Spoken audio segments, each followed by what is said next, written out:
ಒಂದು ಅರಸುಗಳು ಅಧ್ಯಾಯ 20. ಅರಾಮ್ಯರ ಅರಸನಾದ ಬೆನ್ಹದದನು ತನ್ನ ಎಲ್ಲ ಸೈನ್ಯವನ್ನು ಕೂಡಿಸಿಕೊಂಡು ರಥಾಶ್ವ ಬಲಗಳಿಂದ ಕೂಡಿದ 32 ಮಂದಿ ಅರಸರೊಡನೆ ಹೊರಟು ಬಂದು ಸಮಾರ್ಯ ಪಟ್ಟಣಕ್ಕೆ ಮುತ್ತಿಗೆ ಹಾಕಿ ಯುದ್ಧ ಮಾಡಿದನು. ಅವನು ಆ ಪಟ್ಟಣದಲ್ಲಿದ್ದ ಇಸ್ರಾಯೇಲ್ಯರ ಅರಸನಾದ ಅಹಾಬನ ಬಳಿಗೆ ದೂತರನ್ನು ಕಳುಹಿಸಿ ಅವನಿಗೆ, ನಿನ್ನ ಬೆಳ್ಳಿ ಬಂಗಾರವು ನನ್ನದು, ನಿನ್ನ ಪ್ರಿಯ ಸತಿಸುತ್ತರೂ ನನ್ನವರೇ ಎಂದು ತಿಳಿದುಕೋ ಎಂಬುದಾಗಿ ಹೇಳಿಸಿದನು. ಅದಕ್ಕೆ ಇಸ್ರಾಯೇಲ್ಯರ ಅರಸನು, ನನ್ನ ಒಡೆಯನಾದ ಅರಸನೇ, ನೀನು ಹೇಳಿದಂತೆ ನಾನು ನಿನ್ನವನೇ, ನನಗಿರುವುದೆಲ್ಲವೂ ನಿನ್ನದೇ ಎಂದು ಉತ್ತರ ಕೊಟ್ಟು ಕಳುಹಿಸಿದನು. ಆ ದೂತರು ತಿರುಗಿ ಅಹಾಬನ ಬಳಿಗೆ ಬಂದು ಅವನಿಗೆ, ನಿನ್ನ ಬೆಳ್ಳಿ ಬಂಗಾರವನ್ನು ಸತಿಸುತ್ತರನ್ನು ನನಗೆ ಒಪ್ಪಿಸಬೇಕೆಂದು ನಿನಗೆ ಹೇಳಿ ಕಳುಹಿಸಿದನಲ್ಲ, ನಾಳೆ ಇಷ್ಟು ಹೊತ್ತಿಗೆ ನನ್ನ ಆಳುಗಳನ್ನು ಕಳುಹಿಸುವೆನು. ಅವರು ನಿನ್ನ ಮತ್ತು ನಿನ್ನ ಸೇವಕರ ಮನೆಗಳನ್ನು ಶೋಧಿಸಿ ನಿಮಗೆ ಇಷ್ಟವಾಗಿರುವವುಗಳನ್ನೆಲ್ಲ ತೆಗೆದುಕೊಳ್ಳುವರು ಎಂಬುದಾಗಿ ಬೆನ್ಹದದನು ಅನ್ನುತ್ತಾನೆ ಎಂದು ತಿಳಿಸಿದರು. ಆಗ ಇಸ್ರಾಯೇಲ್ಯರ ಅರಸನು ದೇಶದ ಎಲ್ಲ ಹಿರಿಯರನ್ನು ಕರೆಸಿ ಅವರಿಗೆ, ನೋಡಿದಿರಾ, ಅವನು ನಮಗೆ ಕೇಡು ಬಗೆಯುತ್ತಾನೆ. ನಿನ್ನ ಬೆಳ್ಳಿ ಬಂಗಾರವನ್ನು ಸತಿಸುತ್ತರನ್ನು ನನಗೆ ಕೊಡು ಎಂದು ಅವನು ಹೇಳಿ ಕಳಿಸಿದ್ದಕ್ಕೆ ನಾನು ಒಪ್ಪಿದರೂ ಅವನಿಗೆ ತೃಪ್ತಿಯಾಗಲಿಲ್ಲ ಎಂದು ಹೇಳಲು, ಎಲ್ಲ ಹಿರಿಯರೂ ಜನರೂ ಅವನಿಗೆ, ನೀನು ಈ ಮಾತಿಗೆ ಒಪ್ಪಬೇಡ ಅಂದರು. ಆದದರಿಂದ ಅವನು ಬಂದಂಥ ದೂತರ ಮುಖಾಂತರವಾಗಿ ಬೆನ್ಹದದನಿಗೆ, ನನ್ನ ಒಡೆಯನೇ ಅರಸನೇ, ನಾನು ನಿನ್ನ ಮೊದಲನೇ ಮಾತಿಗೆ ಒಪ್ಪಿ ಅದರಂತೆ ಮಾಡಲು ಸಿದ್ಧನಾಗಿರುತ್ತೇನೆ, ಆದರೆ ಎರಡನೇ ಮಾತಿಗೆ ಒಪ್ಪಲಾರೆನು ಎಂದು ಹೇಳಿ ಕಳುಹಿಸಿದನು. ದೂತರು ಬಂದು ಈ ಮಾತುಗಳನ್ನು ಬೆನ್ಹದದನಿಗೆ ತಿಳಿಸಿದಾಗ ಅವನು ಅಹಾಬನಿಗೆ, ಸಮಾರ್ಯ ಪಟ್ಟಣದ ನಾಶನದಿಂದುಂಟಾಗುವ ಧೂಳು ಲೆಕ್ಕವಿಲ್ಲದ ನನ್ನ ಸೈನಿಕರ ಹಿಡಿ ತುಂಬುವಷ್ಟಿದ್ದರೆ ದೇವತೆಗಳು ನನಗೆ ಬೇಕಾದದ್ದನ್ನು ಮಾಡಲಿ ಎಂದು ಹೇಳಿ ಕಳುಹಿಸಿದನು. ಇಸ್ರಾಯೇಲ್ಯರ ಅರಸನು ಬಂದ ದೂತರಿಗೆ, ಯುದ್ಧಕ್ಕಾಗಿ ನಡುಕಟ್ಟನ್ನು ಬಿಗಿದುಕೊಳ್ಳುವವನು ಅದನ್ನು ಬಿಚ್ಚಿಡುವ ಜಯಶಾಲಿಯಂತೆ ಹೆಚ್ಚಳ ಪಡಬಾರದು ಎಂದು ಅವನಿಗೆ ಹೇಳಿರಿ ಅಂದನು. ತನ್ನ ಅರಸುಗಳ ಸಂಗಡ ಡೇರೆಗಳಲ್ಲಿ ಮದ್ಯಪಾನ ಮಾಡುತ್ತಿದ್ದ ಬೆನ್ಹದದನು ಈ ಉತ್ತರವನ್ನು ಕೇಳುತ್ತಲೇ ಪಟ್ಟಣಕ್ಕೆ ಲಗ್ಗೆ ಹತ್ತುವಂತೆ ಸೈನಿಕರಿಗೆ ಆಜ್ಞಾಪಿಸಿದನು. ಅವರು ಹಾಗೆಯೇ ಮಾಡಿದರು. ಆಗ ಒಬ್ಬ ಪ್ರವಾದಿಯು ಇಸ್ರಾಯೇಲ್ಯರ ಅರಸನಾದ ಅಹಾಬನ ಬಳಿಗೆ ಬಂದು ಅವನಿಗೆ, ಈ ಮಹಾಸಮೂಹವನ್ನು ನೋಡಿದೆಯಾ? ನಾನು ಯೆಹೋವನೇ ಎಂಬುದು ನಿನಗೆ ಗೊತ್ತಾಗುವಂತೆ ಈ ಹೊತ್ತೇ ಇವರನ್ನೆಲ್ಲ ನಿನ್ನ ಕೈಗೆ ಒಪ್ಪಿಸುವೆನು ಎಂಬುದಾಗಿ ಯೆಹೋವನು ಅನ್ನುತ್ತಾನೆ ಎಂದು ಹೇಳಿದನು. ಅಹಾಬನು ಅವನನ್ನು, ಇದು ಯಾರ ಮುಖಾಂತರವಾಗಿ ಆಗುವುದು ಎಂದು ಕೇಳಿದ್ದಕ್ಕೆ ಅವನು, ಪ್ರದೇಶಾಧಿಪತಿಗಳ ಸೇವಕರ ಮುಖಾಂತರವಾಗಿ ಆಗುವುದೆಂದು ಯೆಹೋವನು ಅನ್ನುತ್ತಾನೆ ಎಂದು ಉತ್ತರ ಕೊಟ್ಟನು. ಅಹಾಬನು ತಿರುಗಿ ಅವನನ್ನು, ಯುದ್ಧ ಪ್ರಾರಂಭ ಮಾಡತಕ್ಕವರಾರು ಎಂದು ಕೇಳಲು ಅವನು, ನೀನೇ ಎಂದು ಹೇಳಿದನು. ಅಹಾಬನು ಪ್ರದೇಶಾಧಿಪತಿಗಳ ಆಳುಗಳನ್ನು ಲೆಕ್ಕಿಸಿದಾಗ 232 ಮಂದಿ ಇದ್ದರು. ಇಸ್ರಾಯೇಲ್ಯರ ಸೈನ್ಯವನ್ನು ಲೆಕ್ಕಿಸಿದಾಗ 7,000 ಮಂದಿ ಇದ್ದರು. ಮಧ್ಯಾಹ್ನದಲ್ಲಿ ಬೆನ್ಹದದನು ತನ್ನ ಸಹಾಯಕ್ಕಾಗಿ ಬಂದ 32 ಮಂದಿ ಅರಸರ ಸಂಗಡ ಮದ್ಯಪಾನ ಮಾಡಿ ಮತ್ತನಾಗಿ ಡೇರೆಯಲ್ಲಿ ಕೂತುಕೊಂಡಿದ್ದಾಗ ಇವರು ಪಟ್ಟಣದಿಂದ ಹೊರಗೆ ಬಂದರು. ಪ್ರದೇಶಾಧಿಪತಿಗಳ ಆಳುಗಳು ಮೊದಲು ಬಂದರು.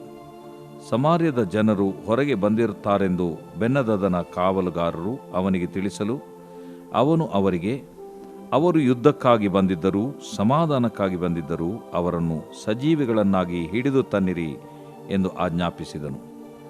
ಮೊದಲಾಗಿ ಹೊರಟು ಬಂದ ಪ್ರದೇಶಾಧಿಪತಿಗಳ ಆಳುಗಳ ಹಿಂದೆ ಇಸ್ರಾಯೇಲ್ ಸೈನ್ಯದವರು ಬಂದರು. ಅವರಲ್ಲಿ ಪ್ರತಿಯೊಬ್ಬನು ತನ್ನ ಎದುರಿಗೆ ಬಂದ ವಿರೋಧಿಯನ್ನು ಕೊಲ್ಲುತ್ತಾ ಮುಂದರಿದನು. ಅರಾಮ್ಯರು ಓಡಿ ಹೋಗಲು ಇಸ್ರಾಯೇಲ್ಯರು ಅವರನ್ನು ಹಿಂದಟ್ಟಿದರು. ಅವರ ಅರಸನಾದ ಬೆನ್ಹದದನು ಕೆಲವು ಮಂದಿ ರಾಹುತರು ಕುದುರೆಗಳನ್ನೇರಿ ಓಡಿ ಹೋಗಿ ತಪ್ಪಿಸಿಕೊಂಡರು. ಇಸ್ರಾಯೇಲ್ಯರ ಅರಸನು ಹೊರಟು ಬಂದು ಅರಾಮ್ಯರ ರಥಾಶ್ವ ಬಲಗಳನ್ನು ಸೋಲಿಸಿ ಮಹಾಸಮೂಹವನ್ನು ಸಂಹರಿಸಿದನು. ದೇವರು ಪ್ರೀತಿಸುವ ಪ್ರೀತಿಯ ಬಿಗ್ ಜೆ ಟಿವಿ ಪ್ರಿಯ ವೀಕ್ಷಕರಿಗೆ ನಮ್ಮ ಕರ್ತನಾದ ಯೇಸು ಕ್ರಿಸ್ತನ ಹೆಸರಿನಲ್ಲಿ ನಿಮ್ಮನ್ನು ವಂದಿಸಿ ಸ್ವಾಗತ ಬಯಸಿದ್ದೇವೆ. ಬನ್ನಿರಿ, ಇಂದಿನ ನಮ್ಮ ಅಧ್ಯಯನ ಮೊದಲನೇ ಅರಸುಗಳ ಗ್ರಂಥ, the first book of Kings, chapter 20, 20ನೇ ಅಧ್ಯಾಯ. 20ನೇ ಅಧ್ಯಾಯ ಸ್ವಲ್ಪ ದೊಡ್ಡದಾಗಿದೆ, ಆದ ಕಾರಣ ಅದನ್ನು 2 ಭಾಗವಾಗಿ ಯಥಾ ಪ್ರಕಾರ ವಿಭಾಗಿಸಿ 43 ವಚನಗಳಿದೆ. ಆದ ಕಾರಣ ನಾವು 1ರಿಂದ ಅದನ್ನು 21 ವಚನಗಳನ್ನು ಒಂದು ಪಾರ್ಟಾಗಿ ನಾವು ಅಧ್ಯಯನ ಮಾಡಿಕೊಳ್ಳೋಣ. ಅನಂತರ 22ರಿಂದ ಕೊನೆಯವರೆಗೆ 43ನೇ ವಚನದವರೆಗೆ 2ನೇ ಭಾಗವನ್ನಾಗಿ ವಿಭಾಗಿಸಿ ನಮ್ಮ ಅನುಕೂಲಕ್ಕಾಗಿ ಅಧ್ಯಯನ ಮಾಡಿಕೊಳ್ಳೋಣ. ಅದನ್ನು ನೋಡಿಕೊಳ್ಳೋದಕ್ಕೆ ಮುಂಚಿತವಾಗಿ ಮೊದಲನೇ ಅರಸುಗಳ ಗ್ರಂಥ 19ನೇ ಅಧ್ಯಾಯದಲ್ಲಿ ಏನಾಯಿತು ಎಂಬುದನ್ನು ನಾವು ಸ್ವಲ್ಪ ರೀಕ್ಯಾಪ್ ಮಾಡಿಕೊಳ್ಳುವಂಥದ್ದು, ಪುನಃ ಅದನ್ನು ವಿಮರ್ಶೆ ಮಾಡುವಂಥದ್ದು ಅಥವಾ ಅದನ್ನು ನೋಡುವಂಥದ್ದು ಒಳ್ಳೆಯದೆಂಬುದಾಗಿ ನನಗೆ ಅನಿಸ್ತದೆ. ಏನಂತ ಹೇಳಿದರೆ, ಏಲಿಯನು ಅವನು ಒಂದು ದೊಡ್ಡ ಜಯವನ್ನು 18ನೇ ಅಧ್ಯಾಯದಲ್ಲಿ ಪಡ್ಕೊಳ್ತಾನೆ. After big victory comes big temptation. ದೊಡ್ಡ ಜಯ ಅವನಿಗೆ ಸಿಕ್ಕಿರ್ತದೆ. ಆ ದೊಡ್ಡ ಜಯ ಏನಂದರೆ, ಪರಲೋಕದಿಂದ ದೇವರು ಬೆಂಕಿಯನ್ನೇ ಬರಮಾಡಿ ಅವನನ್ನು ತನ್ನ ಸೇವಕನಂತ ಸರ್ಟಿಫಿಕೇಟ್ ಪರಲೋಕದಿಂದ ಕೊಟ್ಟು ರುಜುಪಡಿಸಿ ತಾನೇ ಸತ್ಯ ದೇವರು ನಿತ್ಯ ಜೀವು ಎಂಬುದಾಗಿ ಪ್ರೂವ್ ಮಾಡಿ ಒಂದೇ ದಿನದಲ್ಲಿ ಸುಮಾರು 450 ಜನರಿಗೆ ಮರಣದಂಡನೆ, ಸುಳ್ಳು ಪ್ರವಾದಿಗಳಿಗೆ ಮರಣದಂಡನೆಯನ್ನು ವಿಧಿಸಿ, ಈಗ ಒಂದು ಜನರು ಕನ್ಫ್ಯೂಷನ್ನಲ್ಲಿದ್ದರು. 2 ಮನಸ್ಸಿನಲ್ಲಿದ್ದಂಥವರು ಸುಮಾರು ಲಕ್ಷಾಂತರ ಜನರು, ಎಷ್ಟು ಲಕ್ಷ ಗೊತ್ತಿಲ್ಲ, ಇಸ್ರಾಯೇಲರು ಲಕ್ಷಾಂತರ ಜನರಿದ್ದರು. ಲಕ್ಷಾಂತರ ಜನರ ಮನಸ್ಸು ಏನಾಗ್ಬಿಡ್ತಂದರೆ, ಅವತ್ತಿನ ದಿವಸ 50-50 ಎಂಬುದಾಗಿತ್ತು ಅವರ ಮನಸ್ಸು.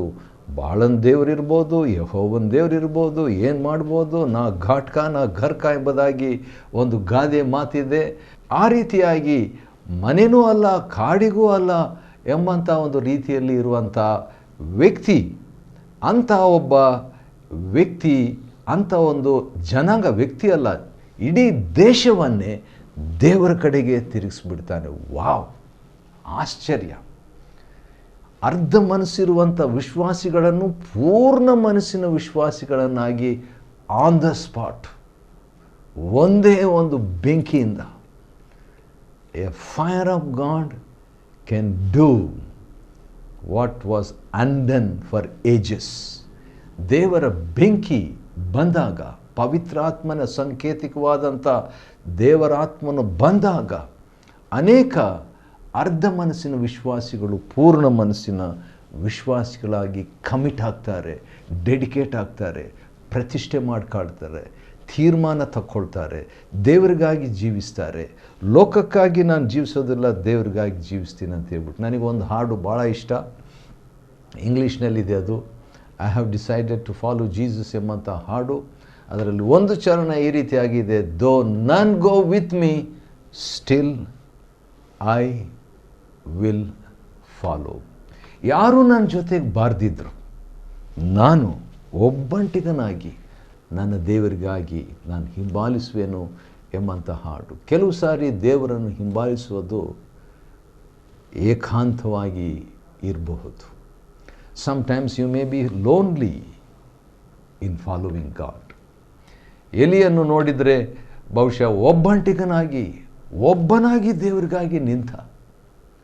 ಹೌದು, 7,000 ಜನರು ಇದ್ದರು. ಪ್ರಶ್ನೆ, ಕ್ವಶನ್, ದೇವರ ನಾಮ, God's name was in danger. ದೇವರ ನಾಮ ಒಂದು ಅಪಾಯಕ್ಕೆ ಗುರಿಯಾದಾಗ ಈ 7,000 ಜನರು ಎಲ್ಲಿದ್ದರು? ಅವರಿದ್ದರು, ಆದರೆ ಎಲ್ಲಿದ್ದರು? ಒಬ್ಬ ಎಲಿಯನು, ಒನ್ ಎಲೈಜಾ ಡಿಡ್ ಇಟ್, ಅದನ್ನು ಮಾಡಿಬಿಟ್ಟ. ಆದ ಕಾರಣ ಅಂಥ ಒಂದು ದೊಡ್ಡ ಎಲಿಯನು ದೊಡ್ಡ ಜಯವನ್ನು ಹೊಂದಿ ಈಗ ದೊಡ್ಡ ಶೋಧನೆ ಬಂದುಬಿಟ್ಟೈತೆ. ಏನು? ಈಜುಬೇಳರು ಅವನನ್ನು ಕೊಲ್ಲಬೇಕಂತಿದ್ದಾಳೆ. ಕೊಂದಾಗ ಇವನು ಓಡೋಗ್ಬಿಟ್ಟು ಡಿಸ್ಕರೇಜ್ ಆಗಿಬಿಡ್ತಾನೆ. ಯಾಕೆ ಡಿಸ್ಕರೇಜ್ ಆದ ಅಂತ ಹೇಳಿದರೆ, ಅವನು ಮನುಷ್ಯನೇ. ಆದ ಕಾರಣ ಅವನಲ್ಲಿ ಕೂಡ ಒಂದು ವೀಕ್ನೆಸ್ ಇತ್ತು. ಬೇಗನೆ ದೇವರನ್ನು ಮಾತಾಡಿಬಿಟ್ಟು ನಾನು ಸನ್ನಿಧಿ ಸೇವೆ ಮಾಡುವಂಥ ದೇವರು ಎಂಬುದಾಗಿ ಹೇಳ್ದ. ಆದರೆ ಇಮಿಡಿಯೇಟ್ಲಿ ಡಿಸ್ಕರೇಜ್ ಆಗಿಬಿಟ್ರು, ಒಬ್ಬ ಹೆಂಗಸಿಗೆ ಹೆದರ್ಕೊಂಡು. ಆದರೆ ಒಂದು ಗುಡ್ ನ್ಯೂಸ್, ಚೆನ್ನಾಗಿ ಕೇಳಿಸ್ಕೊಳ್ರಿ, ಒಂದು ಗುಡ್ ನ್ಯೂಸ್. ಅದೇನಂತ ಹೇಳಿದ್ರೆ, ಎಲಿಯನು ಹಳೆ ಒಡಂಬಡಿಕೆಯಲ್ಲಿದ್ದ, ಅದಕ್ಕೆ ಅವನು ಡಿಸ್ಕರೇಜ್ ಆದ. ಹಳೆ ಒಡಂಬಡಿಕೆಯಲ್ಲಿ ಇದ್ದಂಥ ಅವನಿಗೆ ಇನ್ನೂ ಪವಿತ್ರಾತ್ಮನು ಅವನ ನಿವಾಸವಾಗಿರಲಿಲ್ಲ. Therefore Elijah was discouraged. ಇಂಥದ್ದನ್ನು ನಾವು ಬೈಬಲ್ನಲ್ಲಿ ಓದುವಾಗ ಎಲಿಯನೋ ಡಿಸ್ಕರೇಜ್ ಆಗಿಬಿಟ್ಟ, ಆದ ಕಾರಣ ನಾವು ಡಿಸ್ಕರೇಜ್ ಆದರೆ ಏನು ಪರವಾಗಿಲ್ಲ ಅನ್ನಬಾರ್ದು. ಅಂದರೆ ಡಿಸ್ಕರೇಜ್ ಆಗಲ್ಲ ಅಂತ ನಾನು ಹೇಳಲ್ಲ, ಡಿಸ್ಕರೇಜ್ ಆಗ್ತೇವೆ, ಆದರೆ ಅದಕ್ಕೊಂದು ಎಕ್ಸ್ಕ್ಯೂಸ್ ನಾವು ಕೊಡಬಾರ್ದು. ಸರಿ, ಈಗ ನಿರಾಶೆ ಆಗಿಬಿಟ್ಟು ಯೆಹೋವನೇ ನನಗೆ ಸಾಕಾಯಿತು, ನನ್ನ ಪ್ರಾಣ ತೆಗೆದುಬಿಡು, ಐ ವಾಂಟ್ ಟು ಡೈ ಎಂಬುದಾಗಿ ಬೆಂಕಿ ಬರಮಾಡಿದಂಥ ಈ ಮಹಾಭಕ್ತನು, ದೇವರ ಮನುಷ್ಯನು, ಮ್ಯಾನ್ ಆಫ್ ಗಾಡ್ ಡಿಸ್ಕರೇಜ್ ಆಗಿಬಿಡ್ತಾನೆ. ಆ ವೇಳೆಯಲ್ಲಿ ದೇವರು ದೇವದೂತನನ್ನು ಕಳಿಸ್ಬಿಟ್ಟು ಅವನಿಗೆ 2 ಊಟ ಕೊಟ್ಬಿಟ್ಟು ಅವನಿಗೆ 40 ದಿವಸ ನಡೆಯುವಂತೆ ಮಾಡಿ, ಆನಂತರ 3 ವಿಧವಾದಂಥ ಕಡೆಯಲ್ಲಿ ದೇವರು ಇದ್ದಾನ ಅಂತ ದೇವರನ್ನು ಹುಡುಕ್ತಾನೆ. ದೇವರನ್ನು ಅವನು ಹುಡುಕಿದ ಬಿರುಗಾಳಿಯಲ್ಲಿ, ಸ್ಟಾಮ್, ದೇವರಿರಲಿಲ್ಲ. ಭೂಕಂಪದಲ್ಲಿ ಹುಡುಕಿದ, ಅರ್ಥ್ಕ್ವೇಕ್, ದೇವರಿರಲಿಲ್ಲ. ಮತ್ತು ದೇವರನ್ನು ಸಿಡಿಲಿನಲ್ಲಿ ಸಿಡಿಲು ಉಂಟಾಯಿತು. ಸಿಡಿಲು, ಲೈಟ್ನಿಂಗ್, ಗುಡುಗು ಸಿಡಿಲು ಅಂತ ಹೇಳ್ತೀವಲ್ಲ, ಥಂಡರ್ ಇದ್ದ ಹಾಗೆ ಜೊತೆಗೆ ಬರ್ತದೆ ಕೆಲವು ಸಾರಿ. ಆ ಲೈಟ್ನಿಂಗ್ನಲ್ಲಿ ಕೂಡ ದೇವರು ಇರಲಿಲ್ಲ. ಆದರೆ ಮಂದಮಾರುತ ಸ್ವರದಲ್ಲಿ ದೇವರು ಮಾತಾಡ್ದ. ಅಂದರೆ ಅದರಿಂದ ನಾವು ಕಲಿಯುವಂಥ ಪಾಠ, God can speak to you in an unexpected way to you.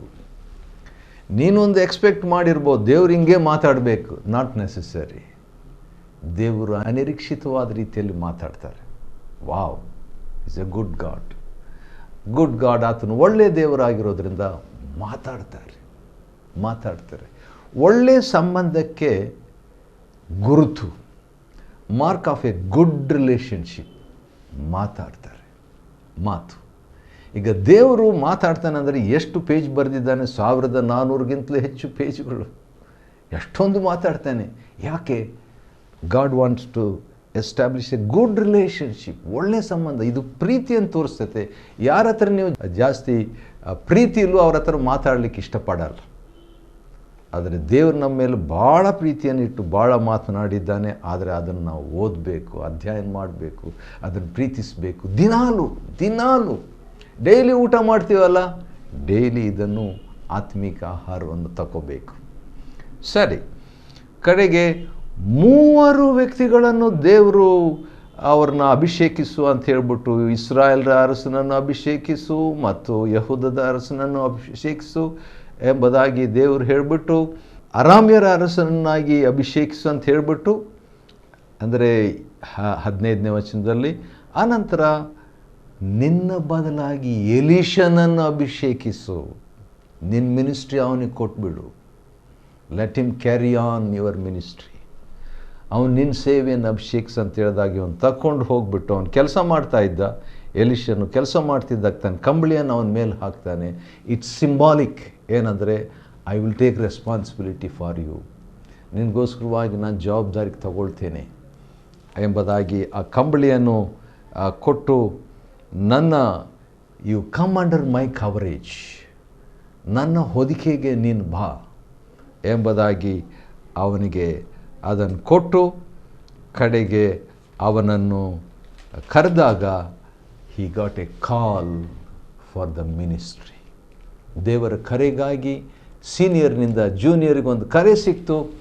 ಆ ಒಂದು ಕರೆಯನ್ನು ತಕ್ಕೊಂಡ ತಕ್ಷಣ ತಂದೆ, ತಾಯಿ, ಬಂಧು ಬಳಗ, ಮನೆ, ಕೆಲಸ, ಆಸ್ತಿ ಎಲ್ಲವನ್ನು ಬಿಟ್ಟು, ವಾವ್, ಎಲ್ಲವನ್ನು ಬಿಟ್ಟು ಸ್ಟ್ರೇಂಜರ್ ಇದ್ದಂಗೆ ಇರುವಂಥ ಈ ಎಲಿಯನನ್ನು ಎಲೀಷನು ಫಾಲೋ ಮಾಡ್ತಾನೆ.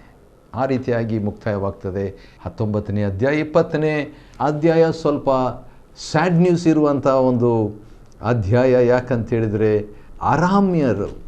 ಅರಾಮ್ಯರ ಅರಸನು ಬಂದು ಭಾಳ ತೊಂದರೆ ಕೊಡ್ತಾನೆ. ಯಾವ ರೀತಿಯಾಗಿ ತೊಂದರೆ ಕೊಟ್ಟನು ಆಹಾಬನಿಗೆ, ಮತ್ತು ಇಸ್ರಾಯೇಲ್ ಅರಸನಾದ ಆಹಾಬನು ಅದಕ್ಕೆ ಏನು ಪ್ರತಿಕ್ರಿಯೆ ಮಾಡಿದನು ಅದನ್ನು ನೋಡೋಣ ಬನ್ನಿರಿ.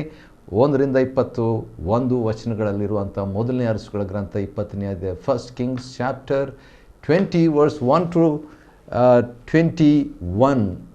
ಮೊದಲನೇ ವಚನ, ಅರಾಮ್ಯರ ಅರಸನಾದ ಬೆನ್ ಹದದನು. ಬೆನ್ ಹದದ್, ಬೆನ್ ಅಂದರೆ ಮಗ, ಬೆಂಜಮೀನ್, ಬೆನ್ ಅಂದರೆ ಮಗ, ಸನ್. ಆದ ಕಾರಣ ಹದದ್ ಅಂತ ಹೇಳುವಾಗ ಆ ಹದದನ ಮಗ.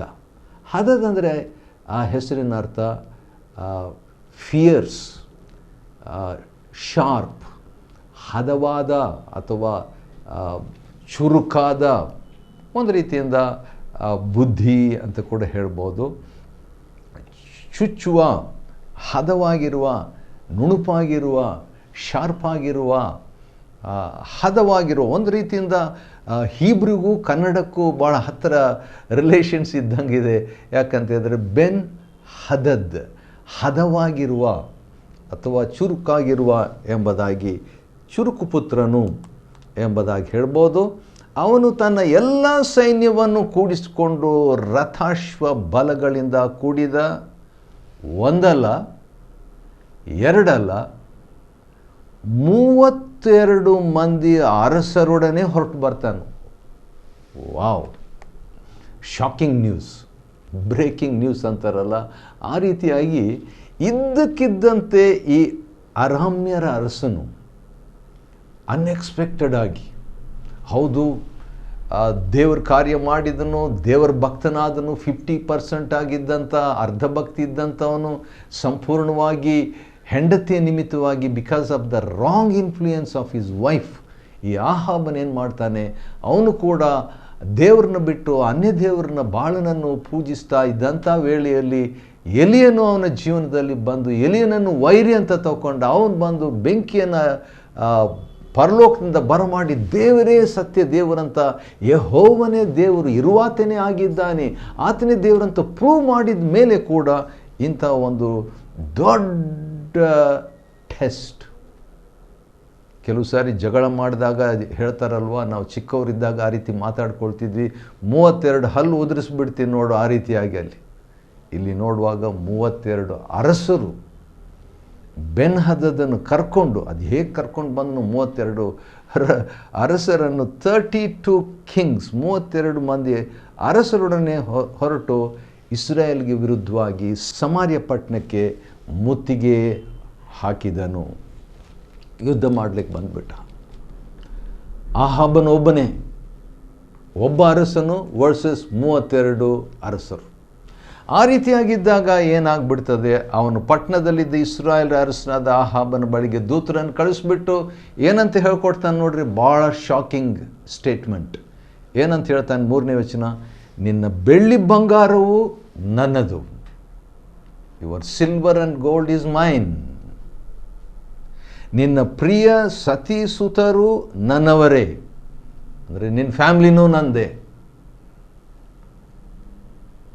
ಎಂದು ತಿಳಿದುಕೋ ಎಂಬುದಾಗಿ ಹೇಳಿ ಕಳಿಸ್ತೀನಿ. ನೀನು, ನಿನ್ನ ಆಸ್ತಿ, ನಿನ್ನ ಜನರು ಅಥವಾ ನಿನ್ನ ಕುಟುಂಬ ಎಲ್ಲ ನನಗೆ ಕೊಟ್ಬಿಡು. ಭಾಳ ದೊಡ್ಡ ಡಿಮ್ಯಾಂಡ್, ಹಕ್ಕು ಸಾಧಿಸೋದು.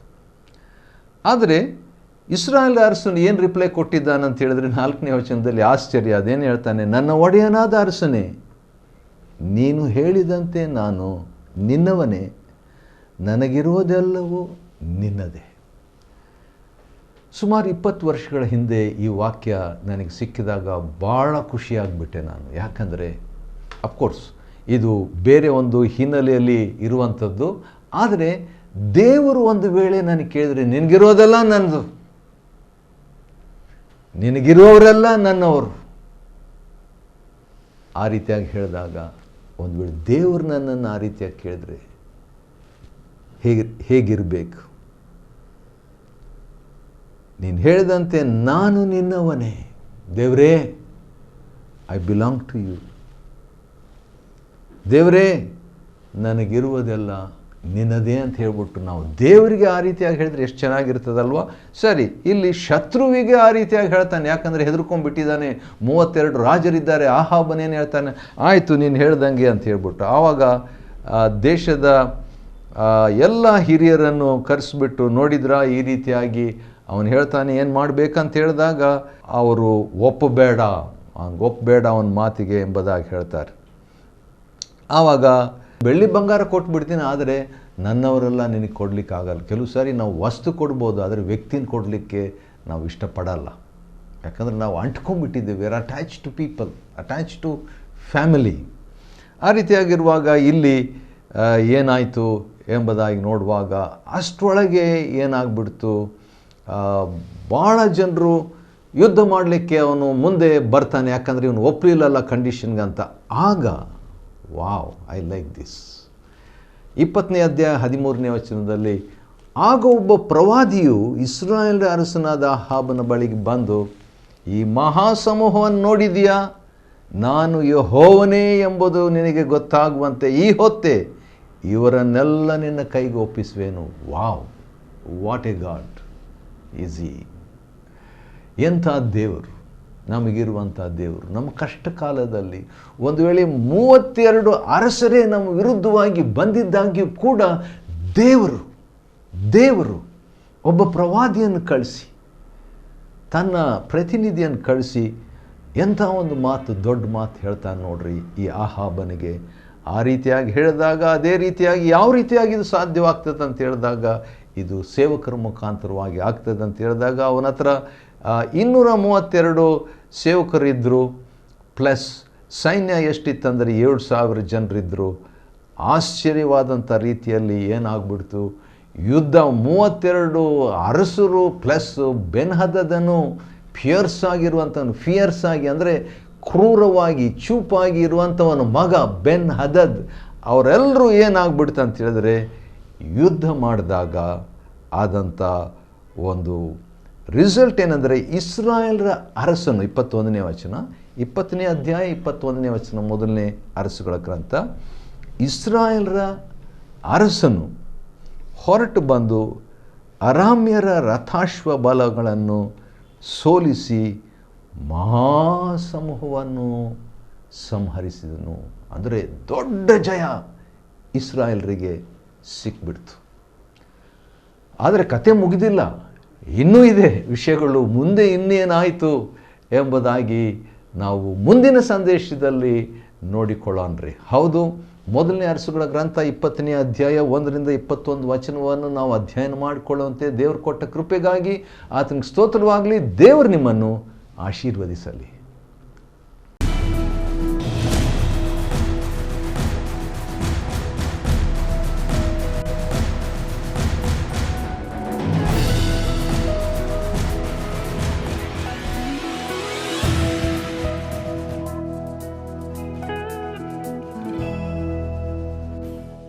Chapter 20. And Ben-Hadad, the king of Syria, gathered all his hosts together, and there were 32 kings with him, and horses and chariots. And he went up and besieged Samaria, and warred against it. And he sent messengers to Ahab king of Israel into the city, and said unto him, Thus saith Ben-Hadad, Thy silver and thy gold is mine, thy wives also and thy children, even the goodliest are mine. And the king of Israel answered and said, My lord, O king, according to thy saying, I am thine, and all that I have. And the messengers came again and said, Thus speaketh Ben-Hadad, saying, Although I have sent unto thee, saying, Thou shalt deliver me thy silver and thy gold and thy wives and thy children, yet I will send my servants unto thee tomorrow about this time, and they shall search thine house and the houses of thy servants, and it shall be, that whatsoever is pleasant in thine eyes, they shall put it in their hand and take it away. Then the king of Israel called all the elders of the land, and said, Mark, I pray you, and see how this man seeketh mischief, for he sent unto me for my wives, and for my children, and for my silver, and for my gold, and I denied him not. And all the elders and all the people said unto him, Hearken not unto him, nor consent. Wherefore he said unto the messengers of Ben-Hadad, Tell my lord the king, all that thou didst send for to thy servant at the first I will do, but this thing I may not do. And the messengers departed, and brought him word again. And Benhadad sent unto him, and said, The gods do so unto me, and more also, if the dust of Samaria shall suffice for handfuls for all the people that follow me. And the king of Israel answered and said, Tell him, let not him that girdeth on his harness boast himself as he that putteth it off. And it came to pass, when Benhadad heard this message, as he was drinking, he and the kings in the pavilions, that he said unto his servants, Set yourselves in array. And they set themselves in array against the city. And behold, there came a prophet unto Ahab king of Israel, saying, Thus saith the Lord, Hast thou seen all this great multitude? Behold, I will deliver it into thine hand this day, and thou shalt know that I am the Lord. And Ahab said, By whom? And he said, Thus saith the Lord, even by the young men of the princes of the provinces. Then he said, Who shall order the battle? And he said, Thou. Then he numbered the young men of the princes of the provinces, and they were 232, and after them he numbered all the people, even all the children of Israel, being 7,000. And they went out at noon. But Benhadad was drinking himself drunk in the pavilions, he and the kings, the 32 kings that helped him. And the young men of the princes of the provinces went out first. And Benhadad sent out, and they told him, saying, There are men come out of Samaria. And he said, Whether they be come out for peace, take them alive, or whether they be come out for war, take them alive. So these young men of the princes of the provinces came out of the city, and the army which followed them, and they slew every one his man. And the Syrians fled, and Israel pursued them. And Benhadad the king of Syria escaped on an horse, with the horsemen. And the king of Israel went out, and smote the horses and chariots, and slew the Syrians with a great slaughter.